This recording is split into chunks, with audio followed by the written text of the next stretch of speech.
NESCO, Native American Energy Services Company.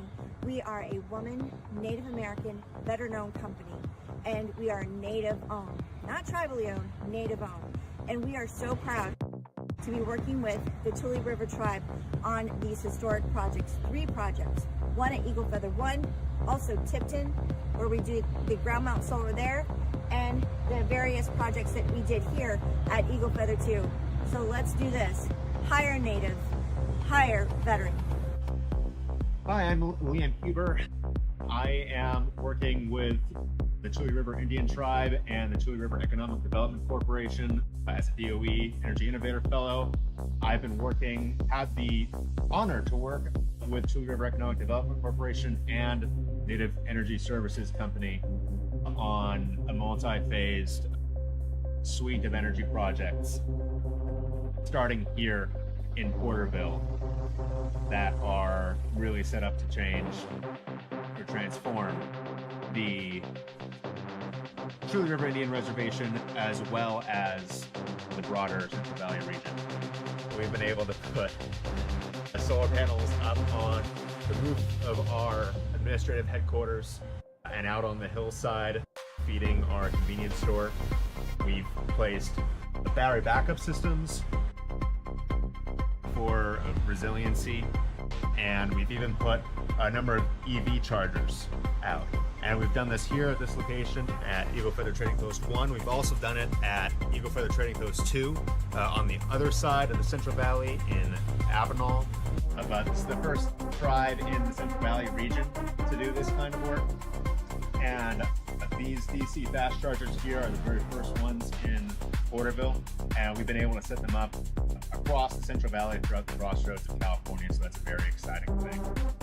And being able to work with Native American Services Company, the funding for this project came from the U.S. Department of Energy for the solar panel, from the California Energy Commission through the ECAA loan for the battery systems, as well as through the CEC through the Energize program, DC fast chargers. So we've been working with a wide range of partners on this, and we see this as the first step. Definitely a first step in the energy transition for the Tule River Tribe, and something that is scalable and replicable for other tribes in California as well.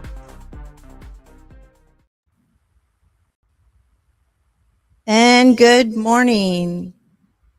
Yes, and thank you for joining us this morning, and welcome.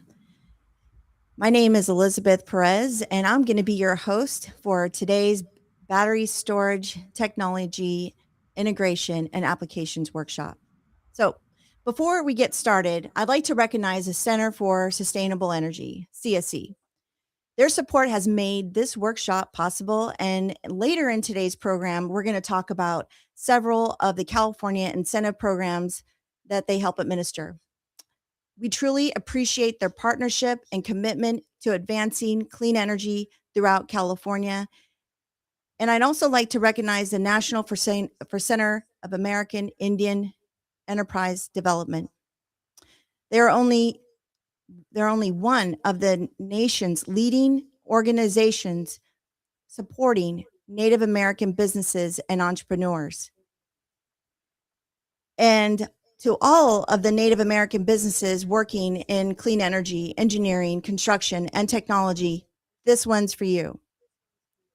And Michael, I don't know if you could see my face here, but can you? All right, great. So this one's for you guys. This industry is tough. It is not easy. And if it was, everybody be doing it. So thank you for what you're doing as Native American business owners in the clean energy, engineering, construction, and technology industry. And now let's get started. So people ask me, how did you get in this industry? How did you get in renewables? How did you become a general contractor? And there isn't one exact reason or one thing I can say why or how I got here. It's just been a lifetime of experiences. And number one, I want to start off by saying I'm a proud citizen of Norfolk Rancheria Mono Indians of California, in the exact center of California, to be exact. And second, I'm a U.S. Combat Navy veteran, served 8 years active duty, 2 years in the reserves. And during that time, I did several deployments in the 5th and 6th Fleet. And for those of you that don't know, that's Mediterranean and Middle East. And we did a lot of supporting the helicopter missions with the H-53s, Thunder in the Sky, logistics, aerial operations, in-flight fueling operations. So basically, you're sitting ducks in the air. And a lot of that time, when on deployment, I had a lot of time to think. Military service does change you.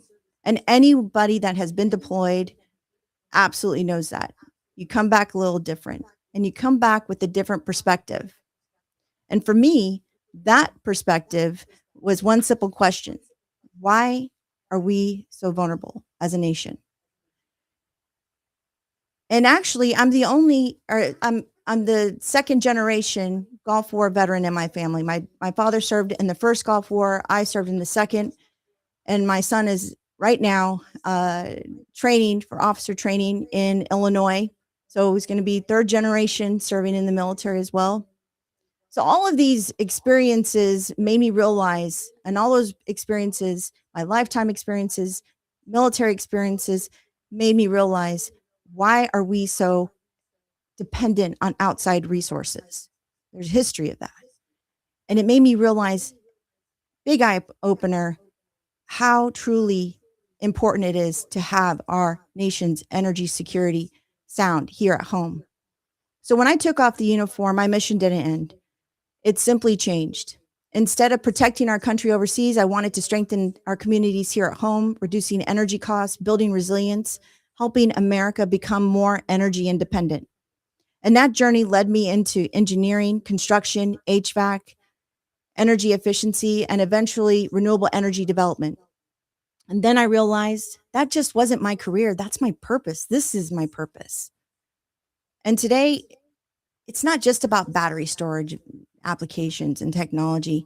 It's about serving our tribal communities. It's about lowering energy costs. It's about being prepared when the wildfires are there in our front doors.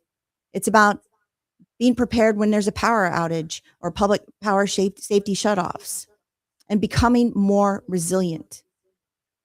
Whether you're a tribal leader, housing professional, facilities professional, student, engineer, whatever that might be, you belong here today, and you're here today because you care about your community.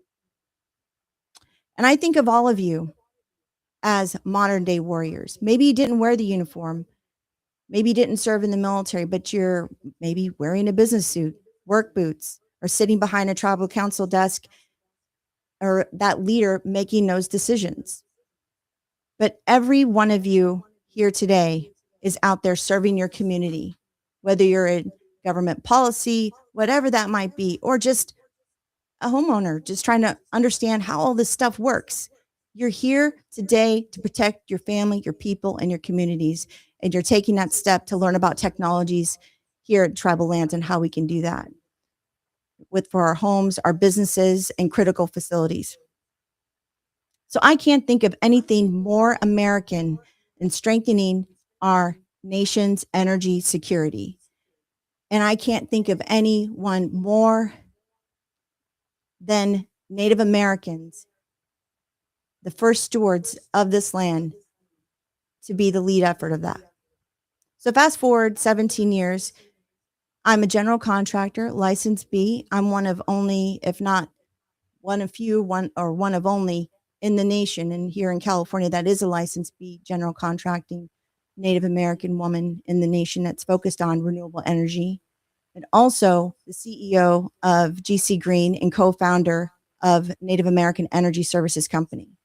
And alongside my business partners, Jason Davis, Rick Halprin, Joey Padalano, we built a company based on the belief that tribes deserve a clean energy partner that truly understands tribal communities. And for the past 17 years, we've helped build renewable energy, battery storage, microgrid EV infrastructure, energy resilient projects throughout California and beyond. We've also helped shape policy and implement statewide utility programs. And I can honestly tell you, and if anybody that knows me or maybe even sees me on social media that may not know me, I absolutely love what I do. And if I wasn't passionate, I would not be here today. So when the Center for Sustainable Energy asked us to develop this educational workshop series, I said, of course. And we're excited to bring you round two. This is part two of our workshop series. Part one was on March 19th. And today we're doing things a little different. You can see we're in a studio here. Thank you to Never Forgotten Media and Fox Media as well here in Vista, California. So whether you're here in San Diego County, California, or nationwide, this information is still good for you. So today's focus is on battery storage technology integration and applications, and we're going to explore how battery storage integrates with solar, EV, fuel cells, microgrids. What is a microgrid? What makes that up? And why all of this matters for tribal communities. We've got an outstanding lineup of speakers and a lot of great information to share. So let's go ahead and take a look at that agenda. Michael, can you bring that agenda up? Awesome. All right. So I'm going to introduce our next speaker here. He's going to give an outline of why we're here today. And we have battery storage integration I'll be talking about, and the Cal EVIP Charge Ready, along with SOMA. And if you don't know what those are, you will by the end of today. And we have the tribal project examples that are already built, and we'll talk a little bit more in depth about that, and also Jason Davis. And our next speaker, we have Jason Davis, who will talk about FEOC, DCR, and 100% depreciation for microgrids and technology integration. And then we're going to take it live, Q&A live. And actually, throughout, I'm going to change things up a bit. I know we're going to do Q&A at the end. It's always at the end, typically. But I decided let's make this different. Throughout the show, let's do live Q&A. So if you have a question, throw it in the chat and we'll answer it as we go along. How does that sound? So to kick us off, it's my pleasure to introduce Ken Halbrook. Ken Halbrook. I need a little bit more caffeine. Where's that caffeine around here? Ken Halbrook, founder and principal consultant of Native American Energy Resources, and former governor appointed tribal advisor to the California Public Utility Commission. Ken is going to get us set up here and tee it up, and he's going to start discussing how California's changing energy landscape is affecting us today, and why this conversation is so important and why it matters more than ever. Ken, take it from here. Great. Thank you so much, and good morning to you, Liz, and to our listeners today, and to other members of the panel this morning. It's a great source of joy for me to be joined together with such a great team of folks to talk about this really important topic. And before I begin, I just want to pause and recognize you, Liz, for your passion, which you spoke about, and it's very, very easy to support the work that you do. It's something that I've been aware of for years and years, various roles that I've had in the past, and I appreciate you, and I certainly want to thank you for your service, as well as other members on your team, to the United States of America and the military. So it's a great legacy that Native Americans have, and you're certainly a part of that, you and your family. So I just want to pause and recognize that. So I'd also like to appreciate those folks that are tuning in this morning and checking out some of this important information. I think it's very, very timely. And, as part of my past and the work that I had done while at the California Public Utilities Commission, the issues that face Californians every day, certainly in fire season, which we'll talk a little bit about, have only grown in severity and cost. And the work that you're doing at NESCO, Native Energy Services Company, is so vital. So Yeah, so to kick it off, we're going to talk a little bit about wildfires and the power outages that occur throughout the state and continue to. We're going to talk a little bit about energy affordability, I think, in ways that tribes can address some of those concerns, and just talk about resilience and the impact that rising energy costs and the demand, load demand that continues to grow throughout the state as new technologies emerge and are growing at a rapid rate. Some of the impacts that brings to all Californians, certainly. But this morning, a focus will be communities in Native America in California. So wildfires in California, this is not a new topic. We've continued to see these issues continue. Some of the stats here in this slide will illustrate that. I believe that there's a couple of typos here in by the numbers. 2.2 million acres burned in California. I believe that was in 2020, and that was a record-setting year. But not long before that, the Dixie Fire had burned in Northern California, more than 1 million acres in a single fire, and that is a sad topic for me, particularly. I'm a member of the Pit River Tribe, federal member of the federally recognized tribe, an enrolled member there.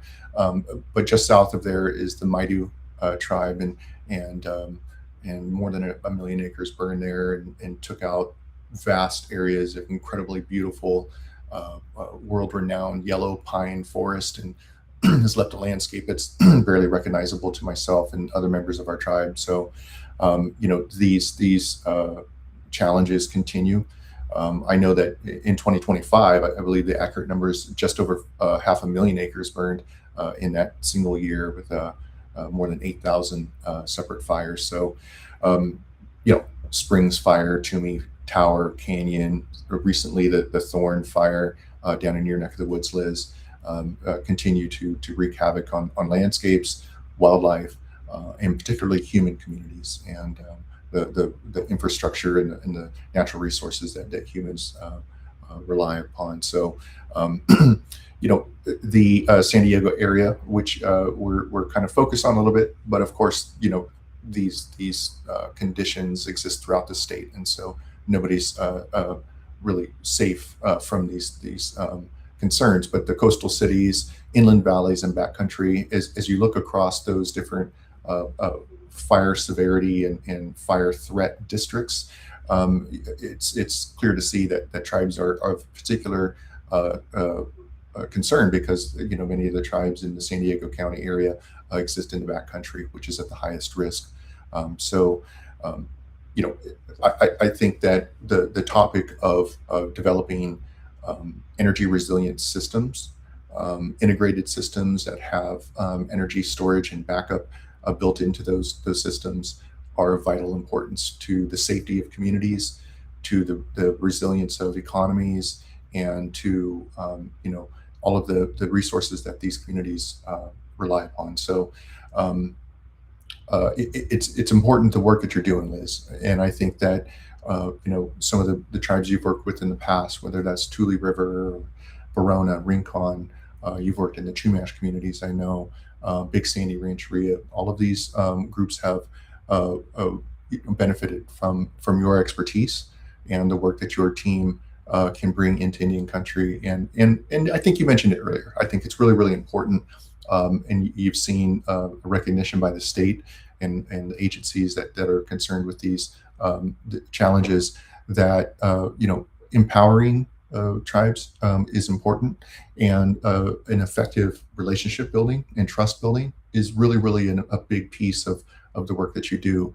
And so I think it's not lost upon me the importance of you being an enrolled member of a tribe yourself, have grown up in a tribal community, and you have that lived life experience to understand some of the unique qualities and characteristics of working with tribal governments and supporting those communities, not just as a transactional project, as a commercial developer of energy projects, but as a person who understands and cares about those communities, and the importance of building relationships that are lasting. I think one of the challenges that you see with renewable energy projects of yesteryear is that a lot of these projects get built.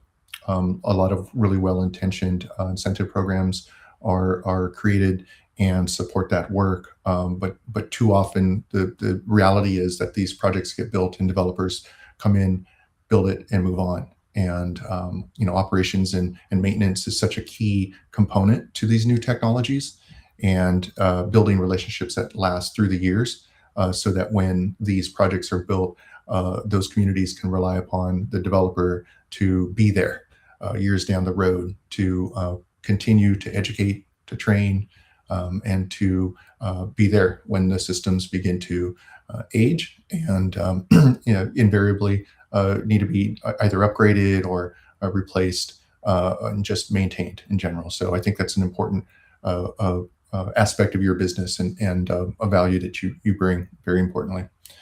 So Thank here's you, a Ken. yeah, absolutely. And so here's a map that talks a little bit about the wildfires and the PSPS, the public safety power shutoffs, which is a new program that our utilities employ to keep our communities safe. And it's one of the challenges that tribes face, because when these PSPS events happen, there's a disproportionate impact in tribal communities where outages last. They tend to last a lot longer. There's a term in the utility industry of end of the line, and often tribal communities, again, in eastern and more remote and rugged areas of San Diego County, it's the challenges for utility operators are greater, and so to get those communities re-energized, it takes longer. And so, but I think this map really illustrates the complexity of that work, and a big shout out to our utilities, San Diego Gas and Electric, in your neck of the woods, for the great work that they do.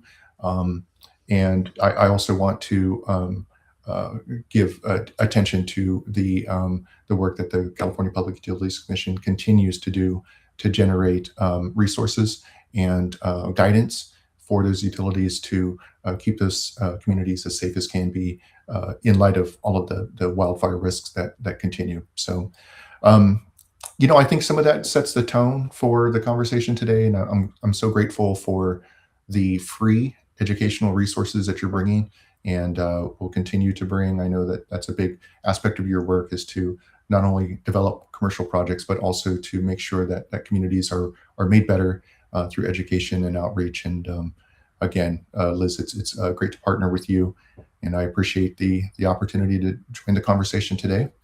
And Awesome. Well, thank you, Ken, for all that awesome insight. Can you hear me okay? yeah, I can. Thank you.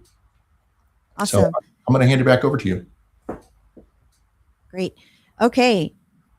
Well, that was very insightful, coming from a professional that has served in Sacramento, governor appointed under Governor Newsom. I believe you're one of the first governor appointees that are from a California Native American tribe here in California that was governor appointed. So that's a big deal. We got to continue moving that needle forward as well. So let's go ahead and go to full screen. Next slide. All right. Next slide, please. All right. So when the grid goes down, batteries show up, and they sure do. So let's keep it simple. So when people hear the words battery storage system, it can sometimes sound complicated, but the idea is really actually straightforward. So when the power goes out, battery storage helps keep the lights on, critical equipment running, and your operations continue to move forward. So if you're a business owner, tribal leader, or facility manager, that's a pretty big deal, right? So think of it as having an emergency savings account, but instead of saving money, you're saving electricity.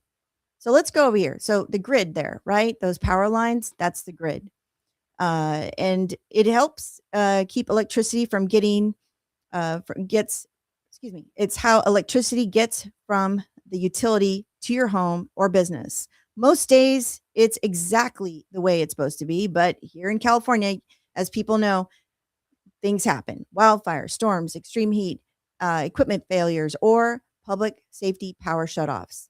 And when the grid takes a day off, well, that's when battery storage clocks go to work, right? And then next you have there the solar panels. Solar panel generate electricity while the sun. Oh, wait, we got to go back to that slide. With solar panels there on the bottom left there, and solars generate electricity while the sun is shining, and so it's great at producing clean energy. But here's the question: what happens after sunset? Or what happens if the grid goes down in the middle of the day? Or what if you don't have battery storage and a lot of extra solar energy just goes unused?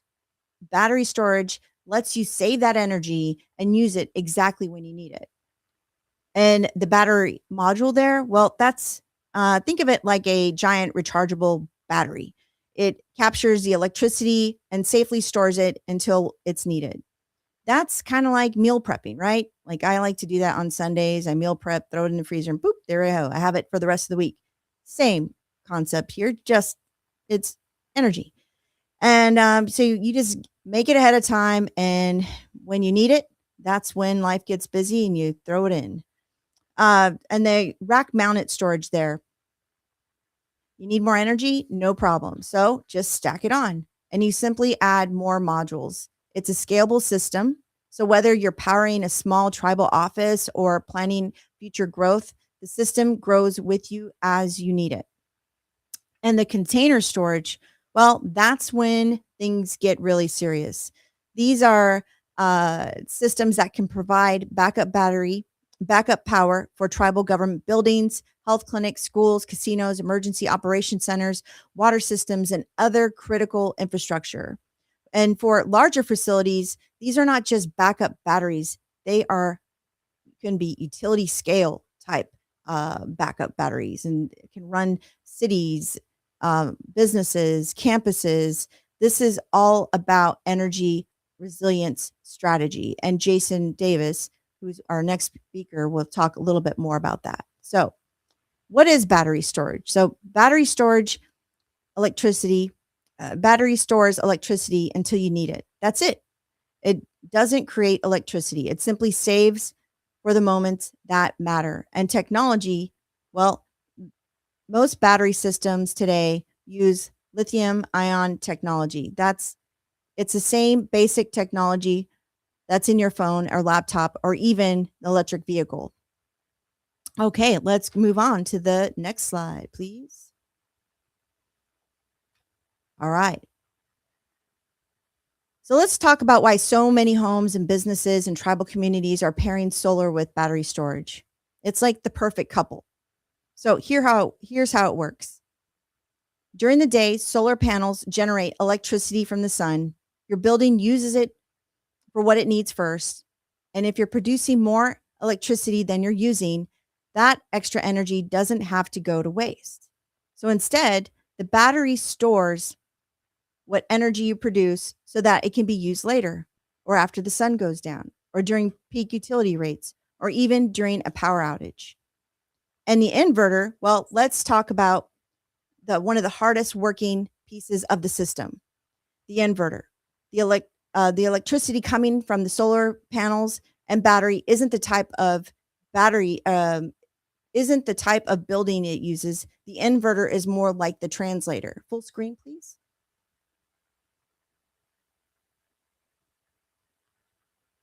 And the electrical panel. Oh, we're still on the first. I'll let you know when to move. Yeah, I know there's a lot to cover here. So the electrical panels, we're still on the electrical panel on the bottom left. You can see that there. From there, the electricity flows through your electrical panel. Think of it as a traffic controller for your building. It safely directs electricity wherever it's needed, whether it's your lights, your HVAC system, refrigeration, office equipment. Electrical panel makes sure the right power gets to the right place. And the electrical meter.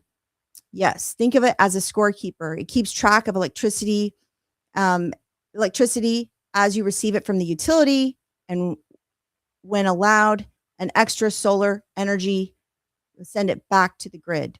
So every part of the system is all sound and working together. And overall, you're going to save on energy costs, and that's important. And also you're ready for any emergencies that may arise. And, all of this is just a perfect pair. So let's go ahead and move on to the next slide. And let's go full screen there, Michael, please. And I have some notes here. We're going to talk more about how to power your home. So one of the questions, and I hear this a lot, I hear like, I want the biggest battery. How do I get the biggest battery? And what type of battery do I need? And the simple answer is it just depends on what you plan on running. How many folks live in a home, and what are you actually trying to do? Do you have an RV? Do you have a jacuzzi? All these questions come to mind. So not everybody needs the biggest battery. And so like you wouldn't buy a big rig if you only need a truck, right? So that kind of thing. So it's essential that your battery, for the small battery, this is your essential battery. Think of it as lights, Wi-Fi, phone chargers, maybe a refrigerator at best. And then on a medium-sized battery, this is the Goldilocks battery. It's not too small, not too big, and it's just right for families. And for the large batteries, you're talking about it's more ways to power up the whole home as a backup. So this system can handle larger appliances, those jacuzzis, longer power outages, and of course, lowering your energy bills. Another benefit of just saving money and working smarter and not harder. And, let's be honest, whenever there's a power outages don't text you and say, hey, by the way, we plan on going out today. No, it just happens. And battery storage helps to make sure that it's ready whenever it goes down. So, cleaner energy, all of these things go into play when you're talking about how to power your home. And so we're going to talk more about the California incentives that the California Sustainable Energy offers. And we'll dive right in. This one's a little long, so hang with me here. We're going to go full screen. Next slide, please. So this is one of my favorite topics, and I'll tell you why. Incentive programs. And hopefully I got everybody's attention. But before I dive in, I wanted to clear up something that might confuse some people. So you hear a lot about CalEVIP and FCCP. And that's the Fast Charge California project. And sometimes people don't know those names interchangeably, and they're actually not the same thing. But think of CalEVIP as the umbrella. And under that umbrella, there are different funding opportunities. Fast Charge California project is one of those programs. So if CalEVIP is the umbrella, FCCP is one of those opportunities underneath it. So FCCP specifically designed to help communities, including tribal communities, install DC fast chargers without having to shoulder the full cost themselves, right? Okay, so window 2, you could see the funding windows. This is really important. And this window 2 opportunity is the sweet spot, and it will be opening up later this year. Actually, I think I can't see my screen right now, but I think it says October. So this is the sweet spot. If your project is ready to build and not just an idea, but actually is ready to move forward, you may qualify for funding up to 100% of eligible installation costs. And that's $100,000 per port. So if you've been thinking about EV charging project, that is a funding window you definitely want to keep your eye out for. And it's California's way of saying, hey, let's go out and build it.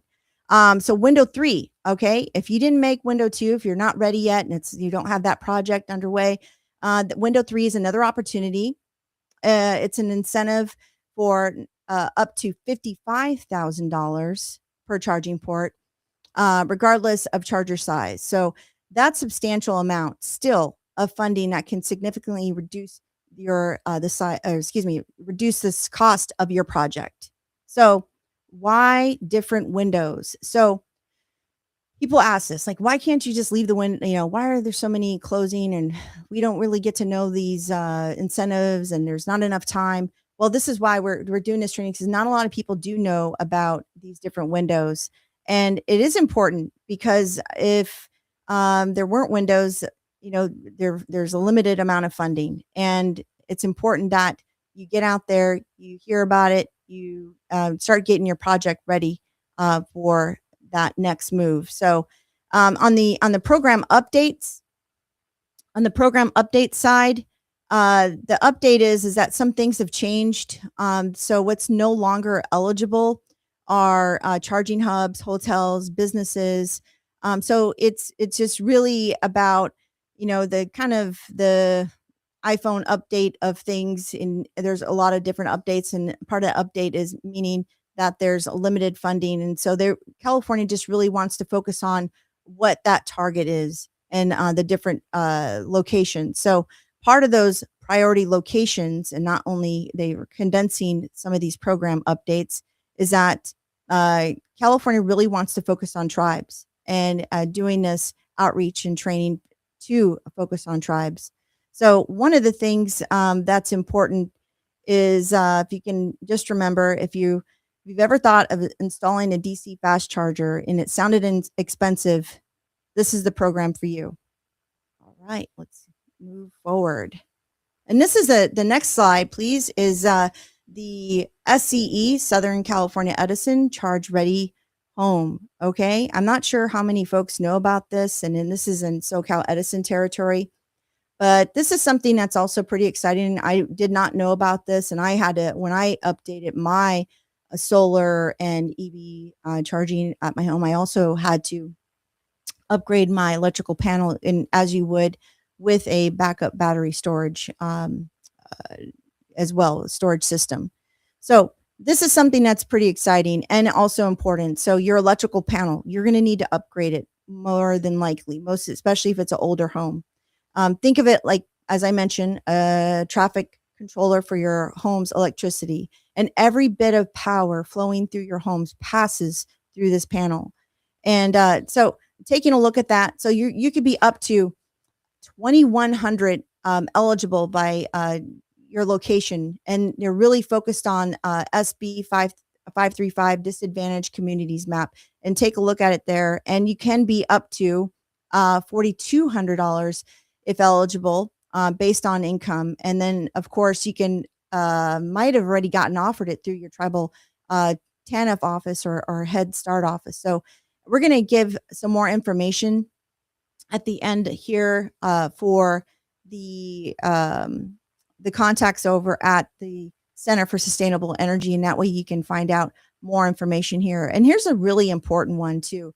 Tribal members with the C10 or General B license should be registered as an installer. So this is important, as I mentioned about entrepreneurs and Native American economic development. That's the key right there. So this is, not only are you powering your home, you're preparing it for emergencies, you're going to save money and save the tribal communities money, but you're also preparing the next generation of contractors, electricians, because they're just, honestly, there's just not a lot.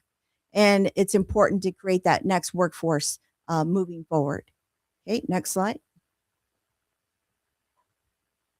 All right. Solar on multifamily affordable housing, SOMA.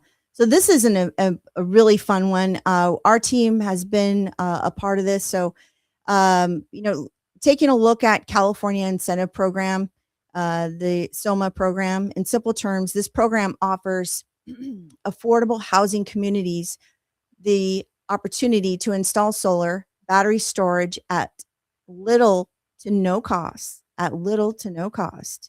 depending on eligibility. So who is it for? This program is for single family homes designed for affordable housing properties with 5 or more units, including tribal housing. And so if you're a tribal housing authority, if you're working in tribal housing authority, housing department, or manage affordable housing, this program is definitely worth looking into. So SOMA helps pay for solar energy systems, in many cases, battery storage. And right now, and I'll get to the next screen, please. Next slide. What we have in PG&E territory, That window has closed, unfortunately, for 2026 for pairing solar with battery. But Southern California Edison and SDG&E territories, that opportunity is still open. And right now, the only tribes that have taken advantage of this, that have actually been able to complete a project, is the Bishop Paiute tribe at their two locations, the Coyote Mountain and also Arrowhead Trail Apartments, and that was a grid alternative project. And props to them and Grid Alternatives and the Bishop Paiute tribe. That is pretty awesome. And also Round Valley they also completed a project as well. And Hopland tribe of Pomo Indians, they're now active, and our team is helping them out over at Hopland tribe up north. So this is something to definitely take a look at. And I have, for more information, because there's a lot more involved here, not terribly involved, but there's a lot more details to go over. In the next slide are the contact information. And one of the programs I did not mention, because this program is still waiting for funding to open. We don't have the exact timeline of that. And that is the Self-Generation Incentive Program, SGIP. So we don't have that information available right now, but you can give Margaret Singleton an email or call to get more information regarding when that window of opportunity might open here in the state for funding. And then the Center for Sustainable Energy SOMA program, that's Valerie Gonzalez. And also, let's see, my screen here, it's a little small and I need my bigger glasses. And then also for the EV, the charging stations, you can talk to Lutisa, and there's her email there. And then of course, our information is at the back of the slide. We can email you that information as well. But this is all residential. We spoke about residential. Okay. We talked about residential, and now we're going to switch gears to commercial, casinos, hospitals, utility scale type of projects, and how all that functions. So this is the really fun part. And I'm going to introduce Jason Davis. He is one of our co-founders of Native American Energy Services Company. And Jason, take it away. And if you don't mind, just telling the audience who you are, your background, that sort of thing. And one thing to note, Jason, you are a veteran. We have a team of veterans that work here at Native American Energy Services Company. So good morning, everybody. Thank you, Liz. Thank you for the intro. I'm Jason Davis, co-founder of Nesco. Been working with Liz for many years. I think, Liz, 2006. Been together working various companies together. My company is Energy. We founded in the late 90s, doing large energy projects as both EPC and as a developer, and have teamed up and co-founded Nesco with Liz, Rick, and Joey Padalano, my partner here. Enough about me. Let's get to the topic. So Liz has talked about battery storage and solar and how that works. There's a slide. Actually, there's a slide before this one, unless it disappeared. Believe that Okay. was it. Okay. Yeah, I just, maybe you could talk about Tule River, and, Well, and then we'll dive into that. Let me dive into that slide if you don't mind. So there was a previous slide, but that's okay. Well, I can work around that. Next slide, please. Okay, so what is a microgrid? Liz has mentioned a microgrid. Is a microgrid just the ability to transfer to island mode if the grid goes down? Kind of, because a battery and solar coupled system, like Liz had shown you on the previous slide, can do that and will do that, and that's the purpose of that system. But is that truly a microgrid? That's one component of microgrid. A microgrid has typically multiple sources of power, utility being primary, and then solar. It could be a fuel cell, as indicated on this slide here. It could be wind. It could be other sources, even natural gas fired generators, cogeneration plants, combined heat and power plants. Those are all integrated into a microgrid. Microgrid also has various loads, typically, not just, say, a house. It has multiple loads that it has to deal with. In this depiction here, we show a building. We show EV charging as a load. Again, let me define load for those who need to know. A load is who consumes the power. What are the items that consumes the power? Buildings consume power. The various items in the building, the HVAC, lighting, computers. If it's a manufacturing facility, whatever that the machinery is in that, are load consumers. So microgrid, the heart of microgrid is the microgrid controller, and that's really the brains behind how the microgrid works. And let me dive into each component that's on this slide, because this is a depiction of let's say a tribal admin building. You'll see on the right-hand side a fuel cell.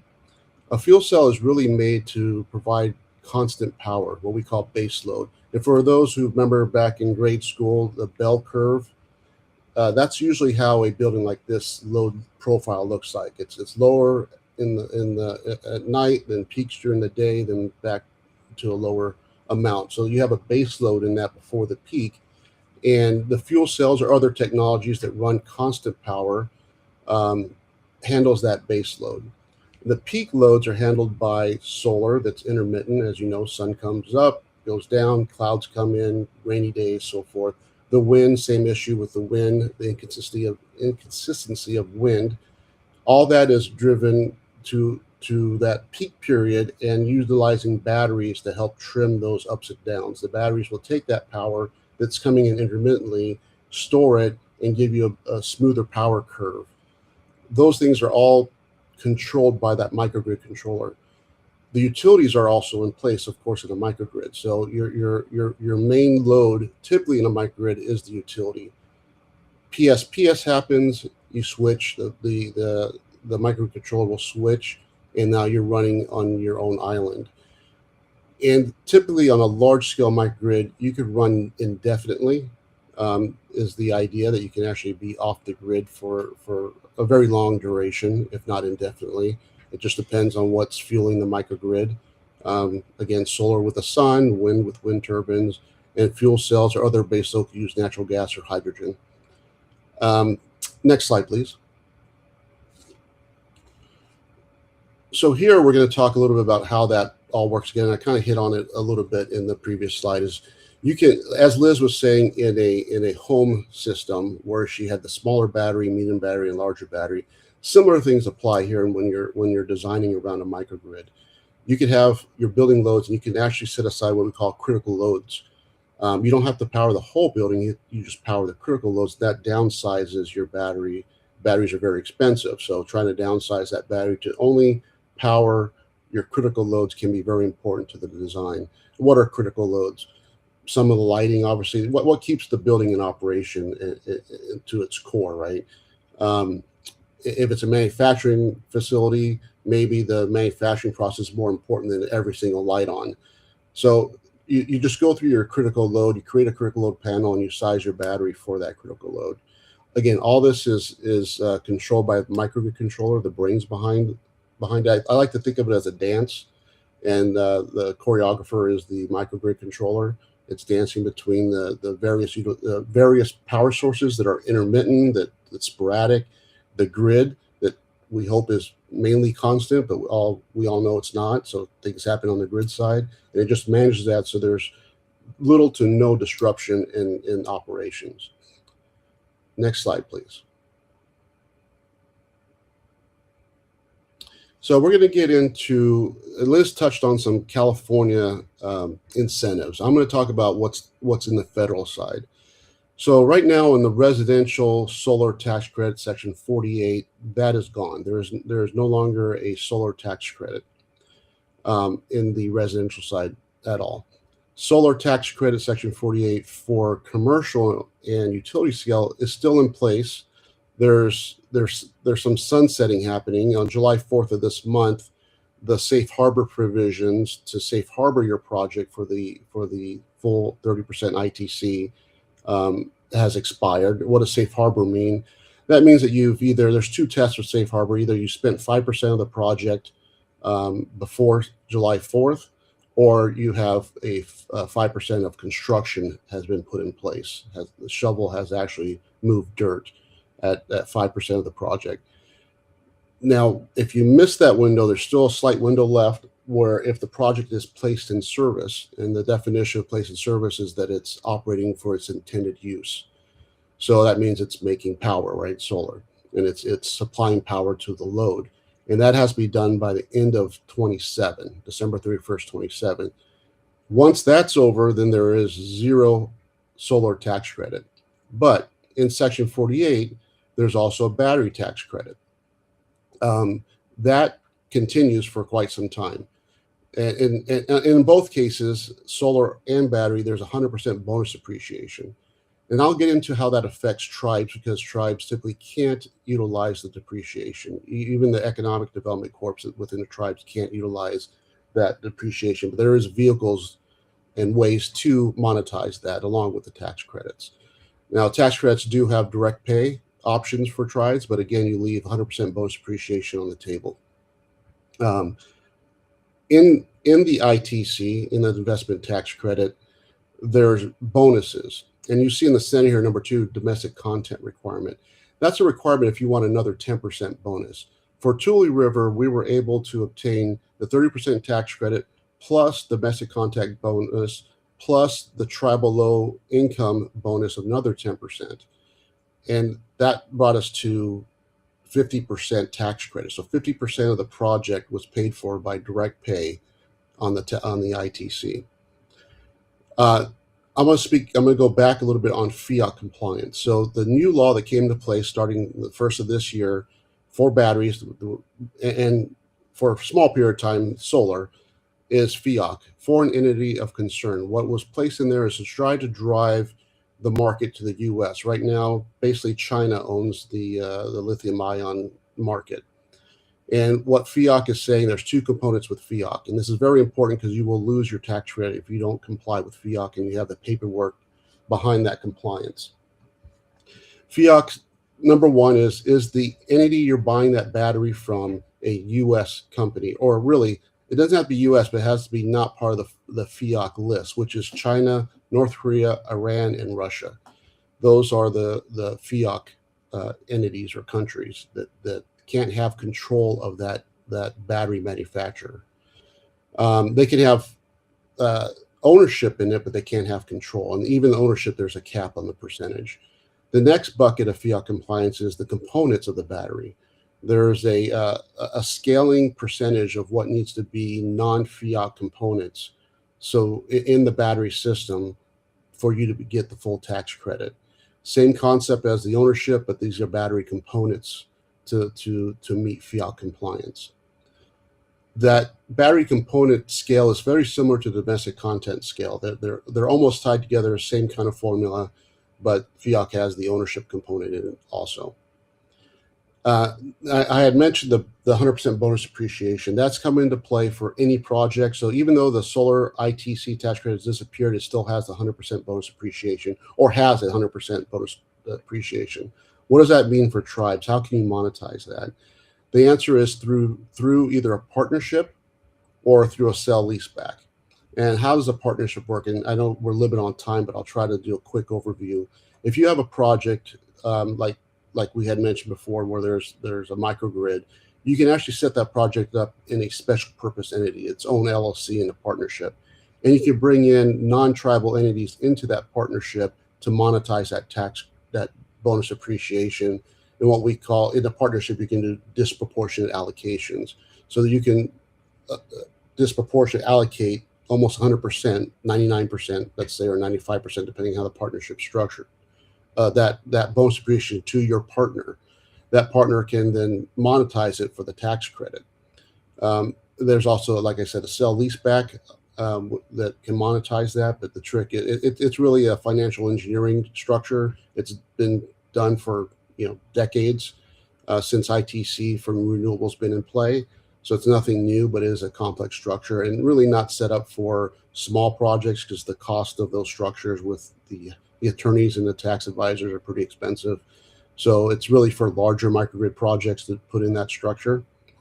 And then the rest of the incentives on the federal side, there was a Section 30C for fast chargers that expired June 30th of this year. and there's no safe harbor for that. So that is now gone too. And I think that's why, well, not that I think, but I know that's why in California specifically, the government here is trying to offset that with some additional incentives. They just announced an incentive last week for buying electric vehicles. For new vehicles, I think it's like $4,000 rebate. For used electric vehicles, it's like $1,750 rebate. And it's for, you have to meet certain income levels for those rebates. But there's a lot of things happening. That Liz also mentioned the Cal EVIP FCCP. That's an incentive to help with fast charging, even though the 30C is gone. That first window, which is called window 2, but it's the first window coming up. That's $100,000 per port. That more than pays for the charger itself, plus some of the installation. Depending on your installation and the size of your system, it could pay almost all of it. So those incentives are in play by the state to help counter the loss of the Section 30C. And with that, Liz, I'll toss it back to you. Okay, great. A lot of information we gave here. Hope you took lots of notes. And the good news is if you lost track of all the information that we gave, this is going to be on YouTube, obviously, and you can always go back to it. I got word from Michael. Michael is our producer here, and he says we have a few questions. Are we going to be able to bring that on the screen, Michael, or what are the bit? Let's see. I can't read that far. I need my glasses. That's the beauty of almost turning 50. What are the biggest mistakes applicants make that cause projects to be delayed or denied? I'm not sure who asked that question, and we have a large audience here this morning. So, but yeah, that's our first one to start us off. I would say the biggest mistakes of just in doing this 17 years, and Jason maybe give some feedback, is trying to do this at the last minute. And you know about this, and that's that window that's going to open here in October, I believe. Again, don't have my glasses. I think it's October of this year. So you have some time to prepare. I wouldn't wait a month before, a week before. Locate that project and also part of that, as I mentioned, California, these incentives, they want you to be shovel ready, like ready to rock and roll. So making sure you have that project and all of that in place. And I would make sure that you have all those ducks in a row, and then also you have your team. If I know a lot of the tribes, considering my tribe at Norfolk Rancheria, we're limited on personnel that we can have apply for these grants. If you're not able to do that internally, find a partner, not to plug us in shamefully, but like NUSCO. And then there are other partners too that are similar that also not only build the project, but can apply for the grants and incentives at no cost and be able to not only apply for these grants and incentives, but also go out and design and build it. So, Jason, do you have any feedback on that? Yeah, I think the part of it is getting engaged like you are today on some of these podcasts to understand what's out there. I know it's hard for individuals just to know what's coming up, but knowledge is power. So knowing that incentives are coming, there are a lot of criteria to incentives that you have to have way before the application process. Like Liz said on FCCP, it's to be shovel ready. What does that mean? Well, they're looking for applicants that have a permit. And we all know how long the permit process can be even if it's on tribal land, getting that a tribal approval, which would be the permit if a tribe uses a third. And then the utility side, they want to know in that application that you have approved utility connection. The connection is not done, but you have to have a contract with utility and utility design completed before you can even apply. So that utility process takes months and months. It could take up to 8 months. So you have to be really knowledgeable of some of these upcoming grants and the windows, because you have a lot of work to do up front before you can apply for those. And then that's just one type of grant. There's many grants out there that require a lot of upfront work before you can apply, a lot of structuring within the entity, as I was speaking on the fiat compliance and the sell leaseback options or partnership options, those actually have to be in place before you apply for some of the incentives, and certainly on the bonus depreciations, or I mean the bonus ITC, like domestic content, low income tribal communities. You want to apply that from the entity, the correct entity that's going to get that bonus. So knowing your structure is important too. All right. Thanks, Jason. I'm seeing another question here, and Ken, I don't know if you can answer some of this too, since you had some time with the state, but there's actually a couple more. So for a first-time applicant, what advice would you give to improve the chances of receiving funding? It's like kind of going to a casino and asking what machine will casino. So, well, it's a little bit more predictive than that, but for a first-time applicant, there's a lot of things to do to prepare. And I would say definitely telling your story.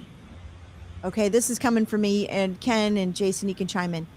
What I've learned in my past 17 years is not just doing, yes, the technical portion of a grant application, but telling your story of what this grant will do, who you are, what the tribe is, the background of the tribe, the history, and some of the challenges, and why this grant should be granted to you, or this incentive should be granted to you. It's important to really hone in on that. And then also having those key components that the workforce development side, how is this not only going to benefit the tribe during these emergencies, but how is this going to benefit the tribe beyond this project as a whole? What do you fellows say? Well, Liz, I'll jump in. I think one of the things that over the years that I've seen is it is a challenge with some of the federal and state programs. There's been shifts that we've seen in terms of what's supported in terms of technology, and just the scale of the incentive programs have sort of grown and retracted. So I think one of the things that I have found is to know your partners, like know where resources exist. There are a number of resources. One of them being here within the state of California, the Center for Sustainable Energy, and the good folks over there that understand these programs and play a role administering them for the state agencies. Knowing what the agencies are building in terms of programs, and remaining apprised of some of their public outreach and engagement, which they send folks around to various parts of the state to explain these programs. And I think being aware of those calendared events is a big piece. I think building relationships with folks within your advocacy community. So, California Solar and Storage Association, Center for Sustainable Energy, we've mentioned already. An incredible resource that I don't know we've mentioned this morning is Tribal Energy and Climate Collaborative. There's an exchange program that the folks there prosper sustainably. The folks there, they have a lot of resources, and they'll be there to help advocate for your needs. I think another area of and I think Jason, you covered this as well. Just being really informed with the conditions of your system, the needs of your community, and the challenges that you face locally, not just in terms of the grid, but in terms of special conditions of your landscapes, the infrastructure, and the climate challenges that you're facing within your community. All of those help tell that story that you mentioned, Liz, and I think it's a really important key. So, energy audits, that's a service that I know, Liz, that you and your team provide, and understanding, sort of what the interconnection time frame and that schedule, what those, components look like for you and your local utility provider. And again, reaching out to folks who understand how to navigate these programs, that's a big key. So I think it's about knowing your resources.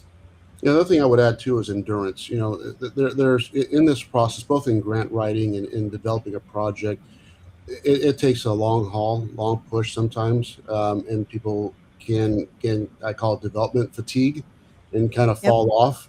So having consultants that are motivated to keep a process on track is important.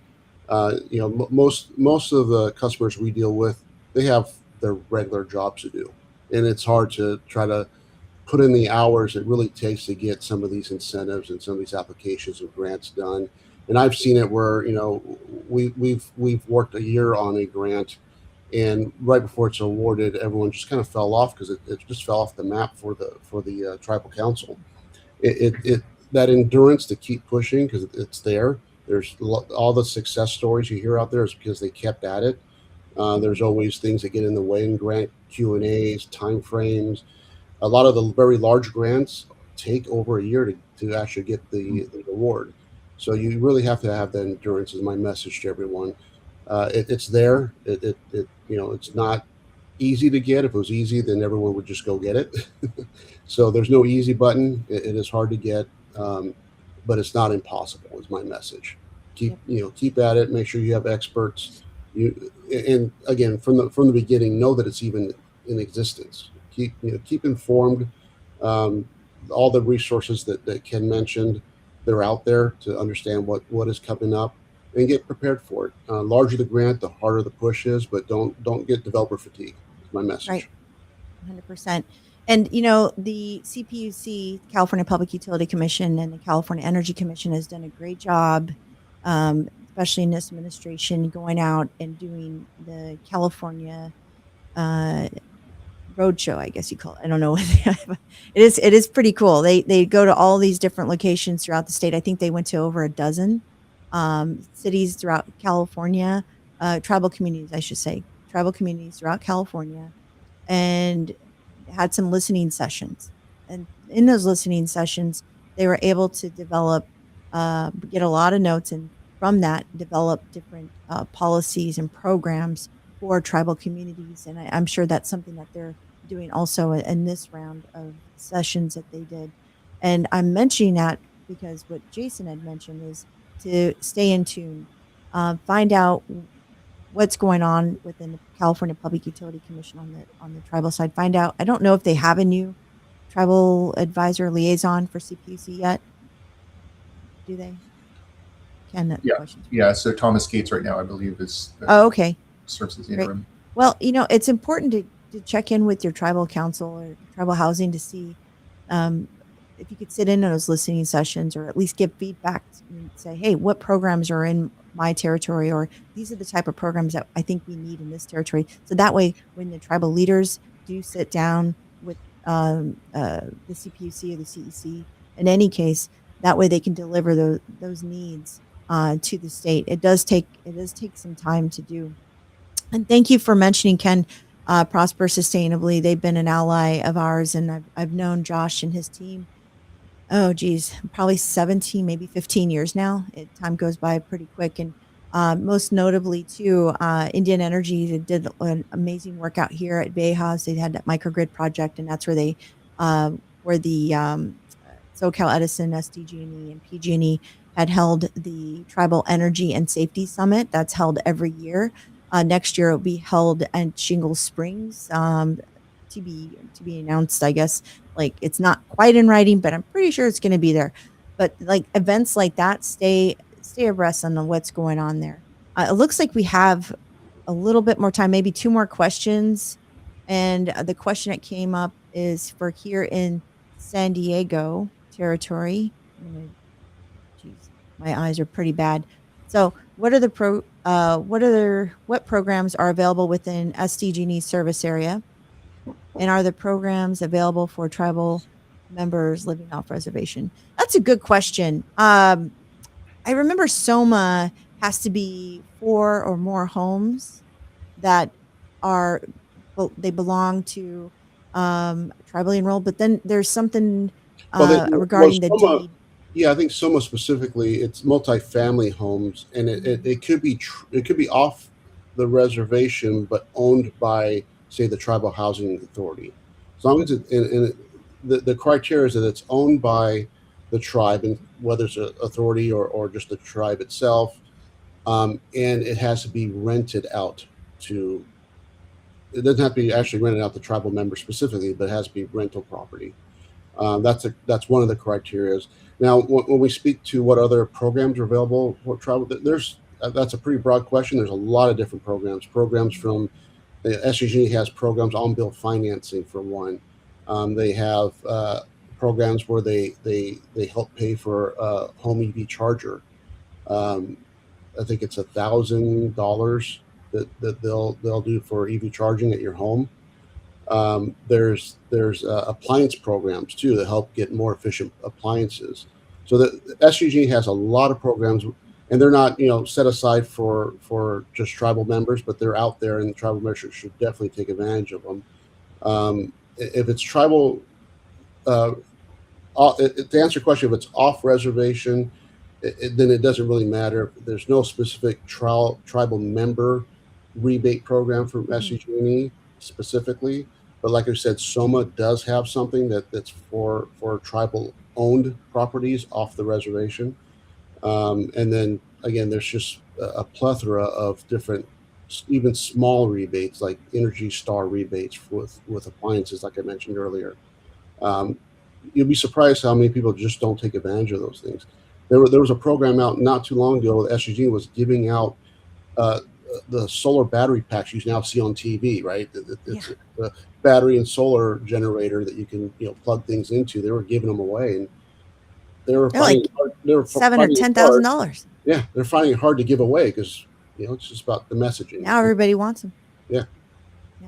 But that's when it was still kind of new and people didn't know what it was about. Yeah, it's just not knowing it's out there. That's the toughest thing. That's what Ken and I and Liz were saying earlier. Is get knowledgeable, keep your finger on the pulse. There's so much out there that just gets missed. Yeah, and our information will be at the end of this slide coming up. We have one more question. I know we're going to 11, but let's see, out of perspective of time here. How early should applicants involve the local utility during engineering and design process? And is utility approval typically the longest part of the project? Yes. If you don't mind, I'll dive into that one too. Dreadfully long. That's near and dear to my heart for all the projects I've done. So the answer is it depends on the project. What rule you're using. If it's Rule 21, it's not that long of a process because you're just behind the meter of your existing service. If you get into Rule 15 and 16, where you're bringing in a new service, then yes, that is a long haul. Let's say if you're doing an EV charging station, fast charger, and you're bringing in a dedicated service and meter for that, you're looking at best 6 months, most likely 8 to 12 months for that to happen. And again, it depends on the utility. There's some smaller utilities like IID in Central Valley or Imperial Valley where we've moved quicker on those. But coincidentally, they're more expensive to get done than say Edison or the larger utilities here, the public utilities. But because there's programs for that, there's Rule 45, Rule 29, different rules that help incentivize and help pay for bringing in service for fast charging. And then for microgrid, that's a whole nother level because it depends on the size of your microgrid, where you're putting the switch on the grid, on the distribution line, how that functions. That could take years when we're talking about very large microgrid or even getting into tribal utilities. Those are multi-year pushes. You can expect 2-3 years of getting all that design completed, easily 2 or 3 years. Yep, this stuff takes time, so not for the faint of heart. That's okay. what I say. Try not to get development fatigue. That's yes. Exactly. You look at me. I'm actually 22 years old. But. I just color my hair. There's a lot of gray there. I gotta cover it up there. One more question, because I thought this was pretty important. And this kind of goes into stacking. Not a lot of people know about that. And they wonder, well, I apply for one program, but they don't realize they can apply for another and another. And that's how you end up getting something paid for 100% and some. So I'm going to kick this over to Jason, if that's okay. Yeah, again, it depends on the grants and what you're allowed to stack. Some grants make you deduct the, say, tax credit from the grant. That's pretty common for federal grants from the DOE. And then there's some grants like FCCP you have on the question here. That's not really an issue on stacking for FCCP. They're just giving you a rebate based on eligible cost. Now, SGIP does have some stacking issues. SGIP is not funded right now, but I've been doing SGIP for almost 30 years now. They do have a reduction of rebate if you're taking ITC to avoid potential stacking. So there are, in every rebate, in every incentive, you have to read the fine line to make sure you don't overstack. But if you're good, if you're smart, you can get a project to almost 100% financed or funded. There's always bridging because a lot of these grants and rebates come after you're placed in service. So you have to get through that period of construction and buying all the things and paying all the contractors. And then you get these rebates back, or you monetize your ITC. All that happens in a at the end of the project, and typically a few months past the place in service date. But yeah, stacking is something that's on a case by case basis. But there's many opportunities there to do incentive or rebate stacking. Yeah. And that is a good segue, Jason, to the end of our show and to promote our next show on August 20th. So thank you, Ken and Jason, for being here. Thank you so much. And our next part 3 of our workshop series is going to be on August 20th at 9:30. You'll see it out in our social media. So if you're on with us today, joining us today, there's our contact information, and I have your email, and I can go ahead and send those out to you. And this is going to be advertised quite heavily because we are going to talk about how to finance your project, how to get it off the ground, whether that's the shovel-ready portion, the engineer portion. We'll talk about teeing it up there, and then also talking about what type of different funding is also available. And, that part of our segment is planned. The other portion of that workshop isn't quite there yet. But one of the things I thought is also near and dear to my heart is the workforce training portion, which is very important, especially in this industry. Nationwide, there's no secret that there is a shortage of trade workers, licensed C10, C20s, General B contractors. I'm one of the very few, if not only, as I mentioned, woman contractor at Indian Energy. There's, I believe, she is an engineer, Nicole Ritter. I believe she's the owner, but they're doing an amazing job out there. And I'm all about women in construction, women in clean energy. And if we can talk about how to promote that in different training avenues, that's something I'd like to do. So that'll be more announced as we get more information and ensure that we have the right folks to be able to deliver that information. So with that, you have our information there, the Center for Sustainable Energy, and my information, Liz at native-esco.com. So thank you. You can find us here in San Diego, Los Angeles, and Fresno.